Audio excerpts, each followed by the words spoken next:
Morning বন্ধুরা, কেমন আছো তোমরা সবাই? আশা করছি সকলে খুব ভালো আছো, আর আমিও কিন্তু ভগবানের নামে বেশ ভালো আছি।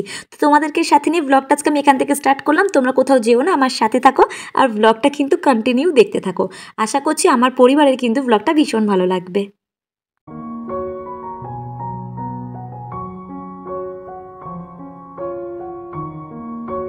শীতকালে আমার খুব একটা বাজে অভ্যেস যে বিছানা ছেড়ে আমি একদমই উঠতে পারি না। মানে যখন আমি বিছানাতে ঢুকি তারপরে যদি আমার জল পিপাসা পায় বা কিছু, মানে আমি একদমই উঠতে পারি না। আরও তো সকালবেলা যখন ঘুম থেকে উঠতে হয়, সে যদি রোদও উঠে যায় তবুও আমার বিছানা ছাড়তে ইচ্ছা করে না। কিন্তু ঘুম ভেঙে যাবে এই নয় যে আমি ঘুমিয়ে রয়েছি, চোখ চেয়ে থাকবো, মানে আমি উঠতে পারবো না।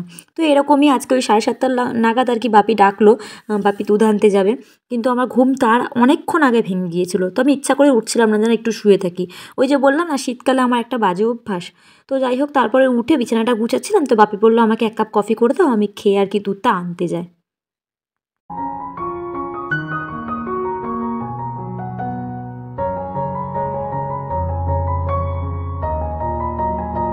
তো যাই হোক, বাপি গেল বাপির কাজে, আর এদিকে দেখো আমি সংসারের কাজে লেগে পড়েছি। তবুও আজকে অনেকটা কাজ কম আছে। মানে আগের দিন রাতে যখন আমি মানে আমরা সবাই ঘুরতে থেকে বাড়িতে ঢুকলাম, তখন এমনই ঘরবাড়ির অবস্থা হয়েছিল।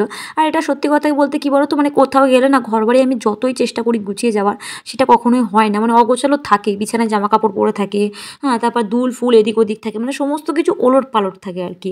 তো কোথাও থেকে এসে শরীর তো একদমই দেয় না, তবুও জোর জবরদস্তি করে নিই সমস্ত কিছু। তো কালকে তো সব কিছু গুছিয়ে রেখেছিলাম। এই এই যে শাড়িটা দেখলে তোমরা, এই শাড়িটাই পরেই অ্যাকচুয়ালি আমি যাচ্ছিলাম মন্দিরে, বাট সামলাতে পারছিলাম না, তো সেই জন্য খুলে দিয়েছি। এই যে জামা কাপড়গুলো সমস্ত কিছু ভাঁজ করে যেখানকার জিনিস সেখানে রাখলাম।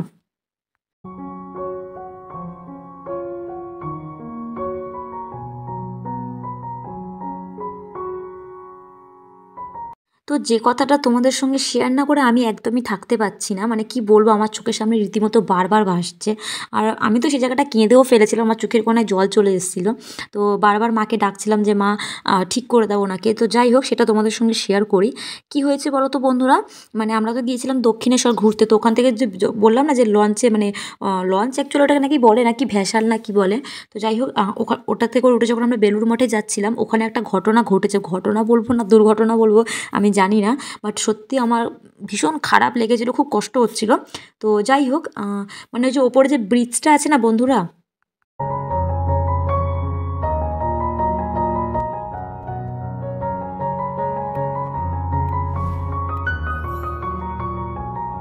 ওই ব্রিজ থেকে একটা লোক জলে পড়েছিল। তো যাই হোক, দৃশ্যটা সত্যিই আমার চোখে এখনও ভাসে, আর ভাসলেই আমার ভীষণ কষ্ট হয় বন্ধুরা। মানে ওপর থেকে যখন নিচে পড়েছে, আমরা সবাই কম বেশি বলছিলাম, তখন আমাদের ভেসেলটা আর কি সবে ছাড়ছিল, মানে লঞ্চটা সবে ছাড়ছিল আর কি।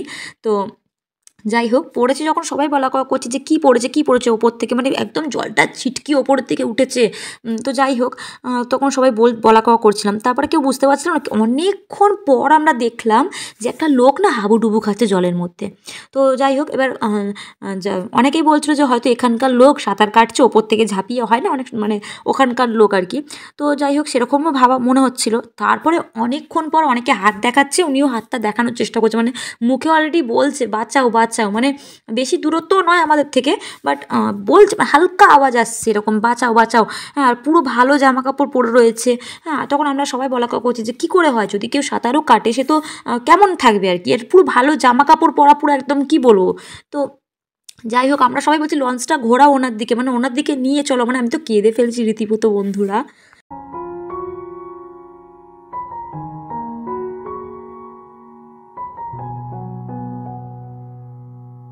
তো যাই হোক, সেটা তো হয়নি। লোকটা অনেকক্ষণ মানে হাত ফাত ছটাচ্ছিল, সবাই দেখছিলাম, সবারই কম বেশি খারাপ লাগছিল। লাস্টে উনি কী করছে বলো তো, ওই যে মানে চিত হয়ে যে ভেসে যায় না জলের মধ্যে, ওরকম করেছে। ওটা দেখার পর তবু একটু শান্তি হচ্ছে, চলো উনি কমসে কম একটু বুদ্ধিটা কাজে লাগিয়েছে।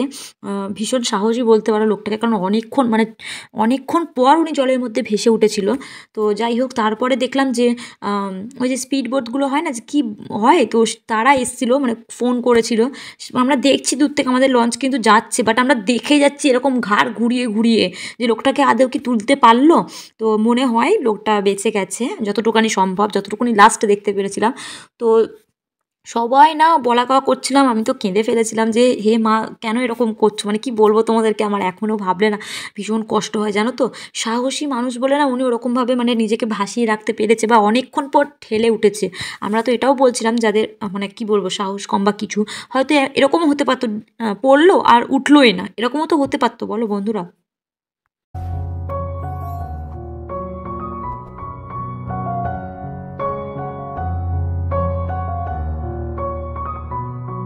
তো যাই হোক মনটা কি বলছিল বলো তো, মানে সবাই বলছিল যে বেঁচে গেছে, পাগলাও বলছিল বেঁচে গেছে, কারণ যতটুকুনি লাস্ট আমরা ঘাড় ঘুরিয়ে ঘুরিয়ে দেখতে পেরেছিলাম মনে হচ্ছে উনি বেঁচেই গেছে। কিন্তু তবুও কি হচ্ছে, মানে মনটা কি বলছিল বলো তো, যে একটু যদি দেখতে পারতাম যে ওনাকে তোলা হয়ে গেছে, ওইটুকু যে দেখতে পারতাম না ওতেই শান্তি হতো, আদার্স কিছু কিন্তু সেই মানে সেই জিনিসটা আমরা দেখতে পারিনি। যতটুকানি ঘাড় ঘুরিয়ে ঘুরিয়ে সবাই দেখছিলাম কম বেশি। তো যাই হোক ভগবান করুক, উনি যেখানে থাকুক ভালো থাকুক বাবা, সত্যি ওনার সাহস আছে। তো ওইটা দেখার পর আমার তো কেমনই হচ্ছিল, মানে আমি বেলুড় মঠে গিয়ে আমি বারবারই বলছিলাম কিছুক্ষণ পর পর। তো সত্যি কথা বলতে কি বলো তো, খারাপ জিনিসটাই মানুষ বেশি করে মনে রাখে, দেখবে এটা খেয়াল করে। তোমার সঙ্গে ভালো কিছু হলে তুমি 2 দিন মনে রাখবে, 3 দিন মনে রাখবে, 4 দিনের মাথা তুমি ভুলে যাবে।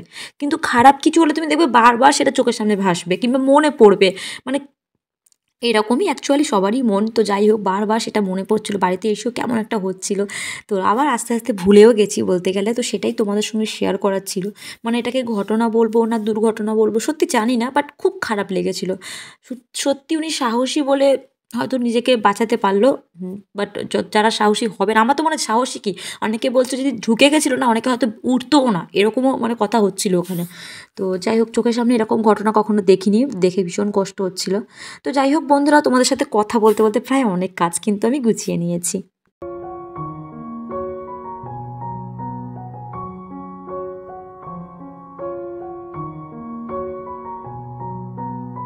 তো এইদিকে আমার রুম তো পুরোপুরি গোছানো হয়ে গেছে। তারপর মাদের রুমে এলাম, মাদের রুমটাও ভালো করে ক্লিন করে নিলাম। আর মাদের রুমটায় বেশি ধুলো হয় সত্যি কথা বলতে, যেহেতু সবাই এসে মানে মায়ের বিছানায় বসে বা মানে সবাই ওই ঘরটাই যেহেতু থাকে, তো এই ঘরটা তবুও আমি চেষ্টা করি দরজাটা ভেজিয়ে রাখার, যাতে একটু ধুলো ময়লাগুলো কম হয়, কারণ প্রত্যেকটা দিন না ক্লিন করা সত্যি সম্ভব হয় না। কিন্তু তুমি একদিন কি 2 দিন ছাড়া তুমি করো, ডেফিনেটলি তুমি ধুলো পাবে, এত ধুলো। যেহেতু রাস্তার ধারে ঘর, হয়তো আমি আগের ব্লগেও বলেছি, তো ভীষণ খাটনি করতে হয় সত্যি কথা একটু পরিষ্কার রাখার জন্যে। তো যখন ওই পরিষ্কারটা হয়ে যায় না তখন ওই খাটনিটা আর খাটনি মনে হয় না, মনে হয় যে আরে ঘরটা কত সুন্দর লাগছে আর কি। তো মাদের বিছানার চাদরটা আজকে একটু কাচবো, মানে মাদের বললাম না যে মাদের ঘরটাই বেশি ধুলো ময়লা পড়ে, আমার ঘরটা তুমি ভেজিয়ে রাখার চেষ্টা করি সব সময়।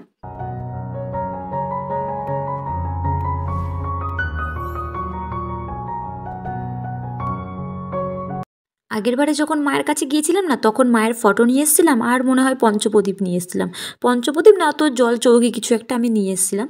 তো যাই হোক এবারে ওই দুটো জিনিস নিয়ে এলাম, মানে আমি কোথাও গেলে সেখান থেকে একটা জিনিস নিয়ে আসাটা আমি পছন্দ করি, সেটা যে কোনো জিনিস হতে পারে আর সেটাকে যত্ন সহকারে তুলে রাখার চেষ্টা করি আর কি। তো যাই হোক তো এই দুটো জিনিস এবারে নিয়ে এসেছি আর কি, তো সেটাকে আর কি শোকেসের মাথায় সাজিয়ে রেখেছি, দেখতেই পেরেছো তোমরা।